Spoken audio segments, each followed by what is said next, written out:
پشیمان ہیں یا ان کو بھی احساس ہوا ہے کہ یہ جو کام ہم نے کیا تھا یہ ٹھیک نہیں تھا، اور چونکہ ان تمام لوگوں کی سیاسی وابستگیاں ہیں، اور نگران سیٹ اپ ایک ایسا سیٹ اپ ہوتا ہے جس طرح ریاض صاحب نے کہا کہ وہ تو غیر سیاسی لوگ، غیر جانبدار لوگ اس میں شامل ہوتے ہیں، تو جو مقتدر قوتیں ہیں، حلقے ہیں، وہ بھی اس بات پر ہیں کہ اس کو کم سے کم رکھیں، 5-6 تک ان کی تعداد لائی جائیں، 7-8 تک، اس سے زیادہ نہیں ہوں گے، یا زیادہ سے زیادہ اس میں 6 لوگ شامل ہوں گے، تو وہ ان کی کارکردگی کے حوالے سے بھی خوش نہیں ہیں، کیونکہ جو چیف منسٹر صاحب ہیں وہ کس طریقے سے آئے وہ بھی سب کو پتہ ہے۔ ایک ان پہ جمعیت علماء اسلام کا ایک دبا پڑا ہوا ہے کہ وہاں پر لوگوں کی بہت زیادہ اس میں انفلوئنس ہیں، گورنر صاحب ہیں، اکرم خان درانی صاحب ہیں، مولانا فضل الرحمان صاحب کے بھائی لطف الرحمان صاحب ہیں، ان کے ایک اور بھائی ضیاء الرحمان صاحب کے حوالے سے بھی باتیں آ رہی ہیں، امیر مقام صاحب کے حوالے سے باتیں آ رہی ہیں، کوئی بھی بہت زیادہ اس میں انفلوئنس کر رہا ہے، پیپلز پارٹی والی بھی کر رہے ہیں، ANP کا تو اپنا ایک وہ ہے کہ ان کے تحفظات اب بھی ہیں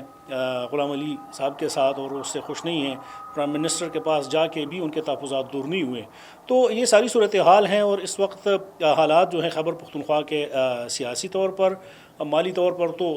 پہلے ہی سے خراب تھے، اب سیاسی طور پر اور انتظامی طور پر بہت زیادہ حالات خراب ہیں، تو وہ چاہ رہے ہیں کہ اس سیٹ اپ کو تبدیل کر کے ایک نیا سیٹ اپ لایا جائے، اور الیکشن جب بھی ہوں ممکنہ طور پر جو بتایا جا رہا ہے اکتوبر یا نومبر میں، تو اس کے امکان بہت کم نظر آ رہا ہے، وہی بات آ رہی ہے کہ مارچ اپریل تک بات جائے گی، تو اب دیکھتے ہیں کہ کب الیکشن ہوتا ہے، یہ تو کل صورتحال واضح ہو جائے گی کہ فیڈرل میں حکومت ختم ہوتے ہی پھر خیبر پختونخوا کی نگران حکومت جو ہیں اس کو بھی ختم کیا جائے گا۔ ریاض صاحب، آپ کی جو دور اندیش نظر ہے اس کے حساب سے میں آپ سے سوال کرنا چاہوں گا کہ آیا جو یہاں پہ بطور خاص خیبر پختونخوا میں جو مالی حالات جا رہے ہیں اور سیکیورٹی کی مخدوش صورتحال ہے، تو یہ جس طرح کہہ رہے ہیں کہ الیکشن ہوں گے، تو آپ ہوتے ہوئے دیکھ رہے ہیں ان انتخابات کو بر وقت؟ جہاں تک مالی صورتحال کا تعلق ہے، یہ جب ٹرائبل ایجنسیز کو ضم کیا جا رہا تھا خیبر پختونخوا میں، اس وقت یہ وعدہ ہوا تھا کہ 110 ارب روپے سالانہ ان کو دیے جائیں گے، وہ کوئی 1000 ارب سے زیادہ کا ایک وعدہ تھا کہ 10 سال میں جو ہے یہ دیے جائیں گے، وہ وعدہ تو ہوا پورا نہیں۔ اس کے ساتھ ایک اور وہ تھا کہ NFC میں ان اضلاع کے لیے جو ہے وہ 3% جو ہے وہ ایک علیحدہ رقم دی جائے گی، وہ بھی ہوا نہیں، بلکہ الٹا یہ ہے کہ جو موجودہ جو ایلوکیشنز تھی وہ بھی پوری خرچ نہیں ہو پا رہی ہے، یا ان کو بھی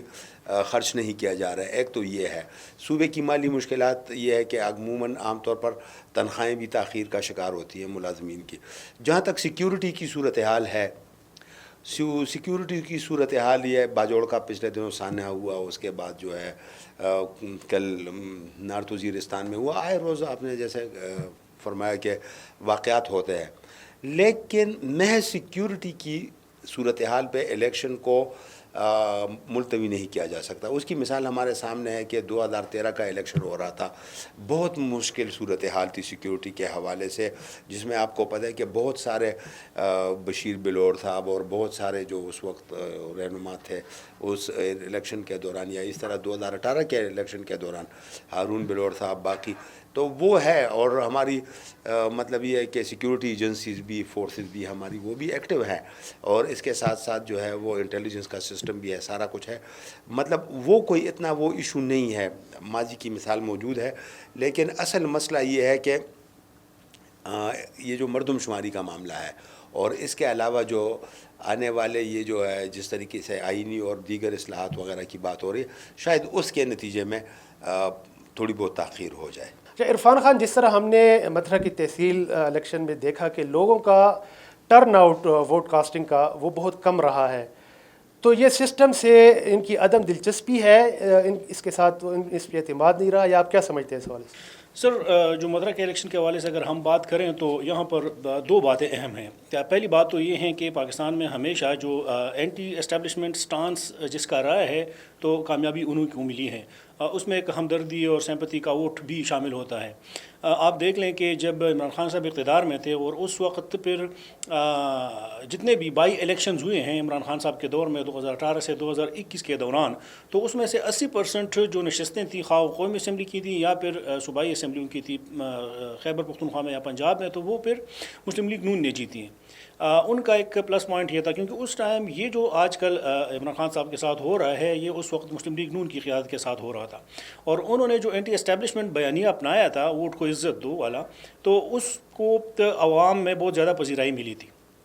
اور پہلی بار نوشہرہ جیسے ضلع میں مسلم لیگ نون ایک سیٹ جیت گئی، جو وہاں پر پرویز خٹک صاحب وزیر دفاع بھی تھے۔ تو ایک اینٹی اسٹیبلشمنٹ کا بہت بڑا فیکٹر ہے اس میں۔ تو مطرح کا جو الیکشن ہوا ہے اس میں بھی جو عمران خان صاحب کا بیانیہ ہے وہ اینٹی اسٹیبلشمنٹ ہے، اور چونکہ لوگوں کی ہمدردی پر ان کے ساتھ اور بھی بڑھ گئی، تو ایک یہ دوسری اہم وجہ یہ جو موجودہ حالات ہیں مہنگائی کے حوالے سے، جو آپ نے جس طرح اشارہ کیا،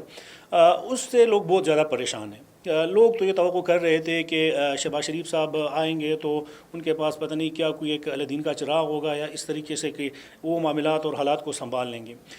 IMF سے قرضہ بھی ملا ہے، پہلی قسط،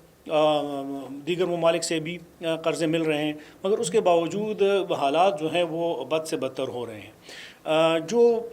عام